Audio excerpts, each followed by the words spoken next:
Spanish Town is often spoken about when Jamaica's crime history is discussed. But to understand the eastern side of Kingston, places like Rockfort, Mountain View, Oliver Road, and the narrow lanes that branch off Windward Road, you have to slow down and understand how violence grows layer by layer. These are not just communities on a map. They are living spaces filled with vendors, school children, elderly women sweeping yards at dawn, and young men standing watch on corners. For decades, these areas existed under an uneasy balance of politics, street leadership, and fear. By the late 1990s and early 2000s, that balance began to collapse, and one name kept surfacing again and again as the violence escalated: Tony Tego Brown. Rockfort sits along the eastern edge of Kingston, bordered by the sea on one side and steep hills on the other. The terrain matters. Narrow roads snake uphill into bush-covered slopes, offering perfect escape routes for gunmen and near-impossible challenges for police unfamiliar with the layout. From Windward Road to Oliver Road, Jarrett Lane, Jake's Road, Burger Gully, Backbush, and the entire Mountain View, each space connects like arteries in a single body. When conflict erupts in one area, it quickly spreads to the others. Residents have long said that you cannot understand one without understanding all. Tony Brown's name had already been known in Rockfort long before the wars of the 2000s intensified.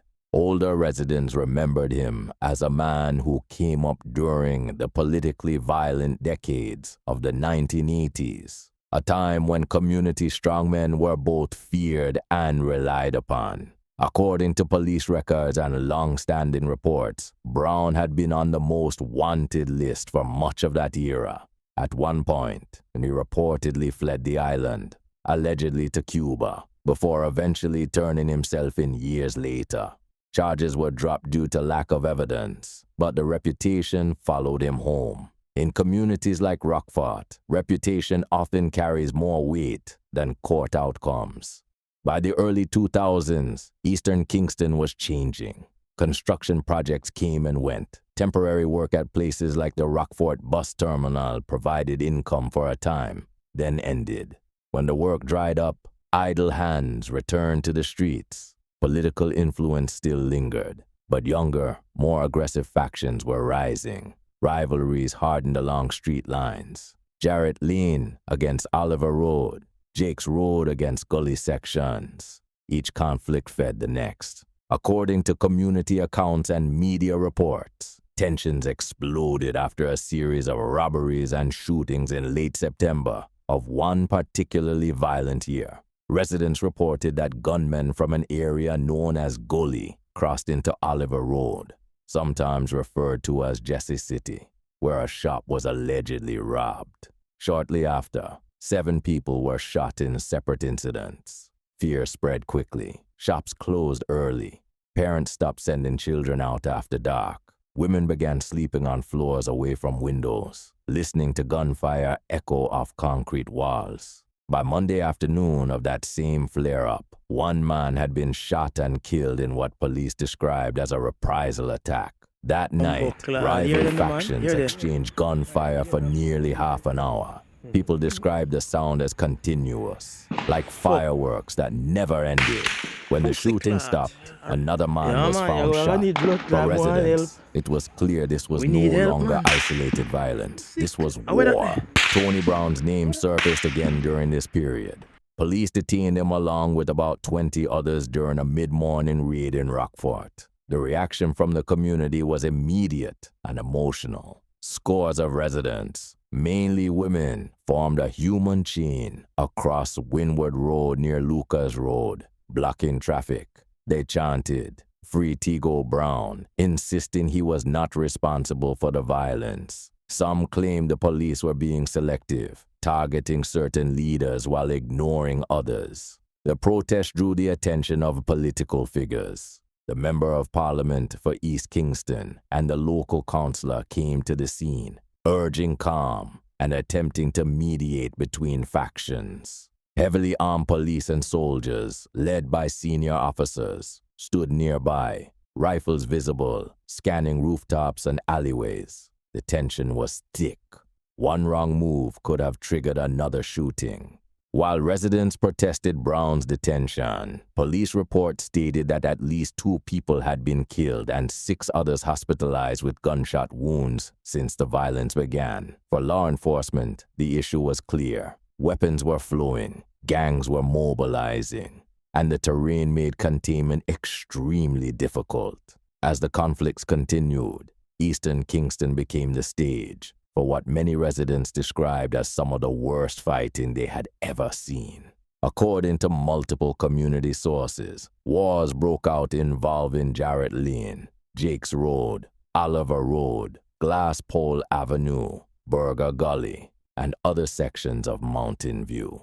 These were not quick shootouts. They were prolonged battles involving planning, surveillance, and coordinated attacks. One recurring theme in these conflicts was the imbalance of weapons. Early on, some factions reportedly ran low on ammunition, relying on smaller firearms and limited supplies. Others, allegedly backed by stronger leadership and overseas connections, had access to more powerful rifles. Residents spoke in hushed tones about weapons like high-powered rifles appearing on the hillsides, changing the nature of the fighting overnight. Tony Brown was often described by sources as a man who did not always appear on the front lines, but controlled movements from elevated positions. Stories circulated of him watching conflicts unfold from higher ground, sending instructions through trusted lieutenants. Whether exaggerated or not, the perception of control added to his mystique and fear factor.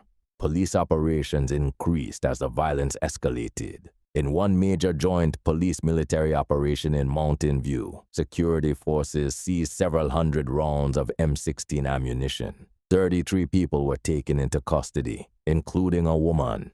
The operation was launched in response to escalating warfare between rival factions in Jarrett Lane, Mountain View, Oliver Road, and Rockfort. Officers described the seizure as a major success, but residents remain unconvinced. Many believe that for every cash found, others remain hidden in the hills. As gun battles continued, daily life became nearly impossible. Vendors stopped setting up stalls along Windward Road.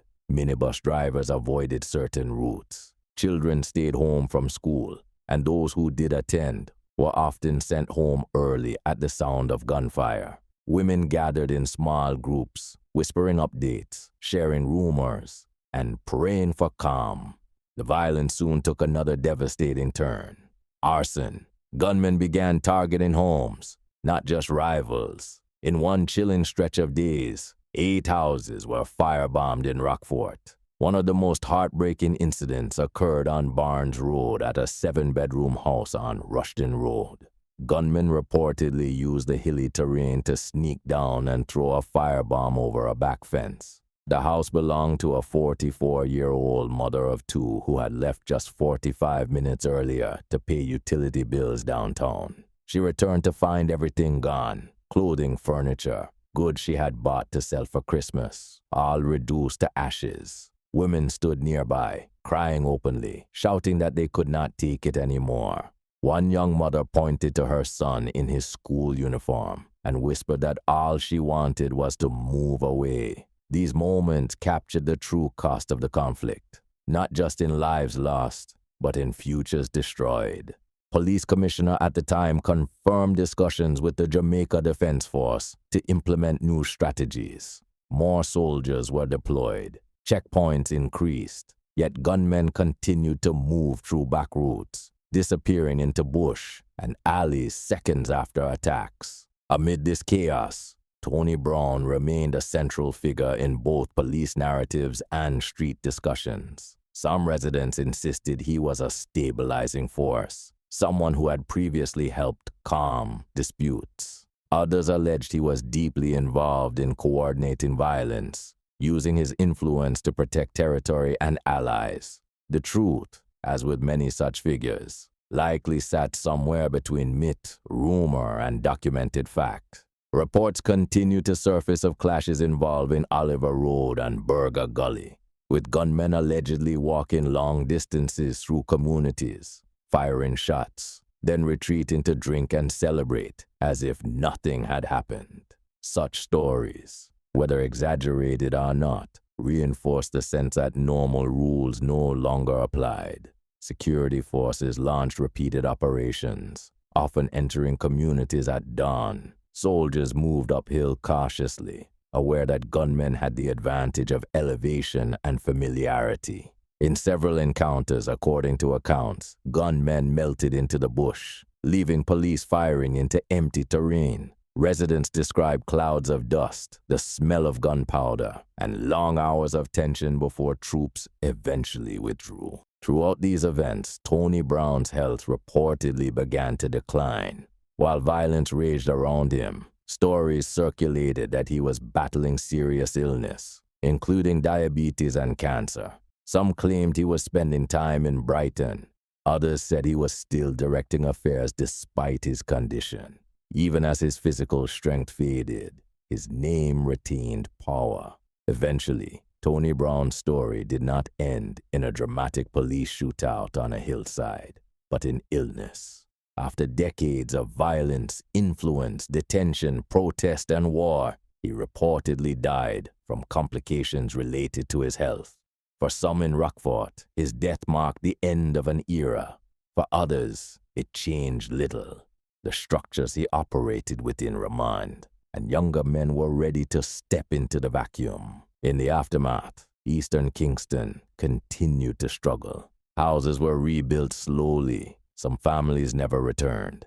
Children who grew up during the wars carried the memories with them. The streets of Rockfort, Oliver Road, Jared Lane, and Mountain View remain tense, shaped by geography, history, and unresolved conflict.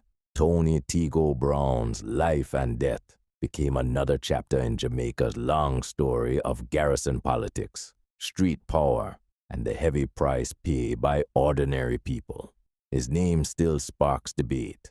Was he a protector or a predator, a stabilizer or a source of chaos? What remains undeniable is the impact of the wars fought in his era. Wars that turned homes into ashes, streets into battlefields, and communities into zones of survival.